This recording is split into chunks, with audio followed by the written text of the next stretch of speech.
تبارك الذي نزل الفرقان على عبده ليكون للعالمين نذيرا۔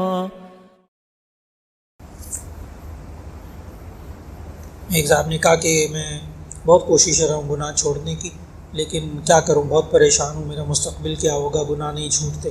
جی، گناہ چھوٹتے نہیں ہیں نا، تو کم از کم جب گناہ ہو تو ایک دفعہ کہہ دیں استغفر اللہ الذی لا الہ الا هو الحی القیوم واتوب الیہ، یا اللہ مجھے گناہ معاف کر، اردو میں کہہ دیں یا اللہ مجھے گناہ معاف کر دے، اور اے اللہ مجھے اس گناہ سے بچنے کی توفیق دے دے۔ اگر اس بندے کی اگلے لمحے موت ہو گئی نا، تو پچھلے جتنے گناہوں کی معافی مانگی تھی نا، یہ اس کے کھاتے میں نہیں ہوں گے۔ اور کیا چاہیے، مایوس ہونے کی کیا ضرورت ہے؟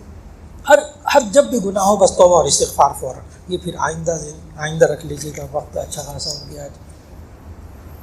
ایک صاحب نے کہا میں بد نظری کا عادی ہو چکا ہوں، کیسے چھوڑ سکتا ہوں، بد نظری ایک عظیم گناہ ہے۔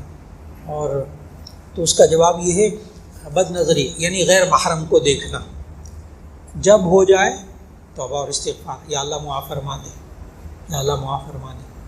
اور اگر قصداً بار بار ہو رہا ہو تب بھی یہ بندہ بہرحال توبہ اور استغفار کرتا رہے۔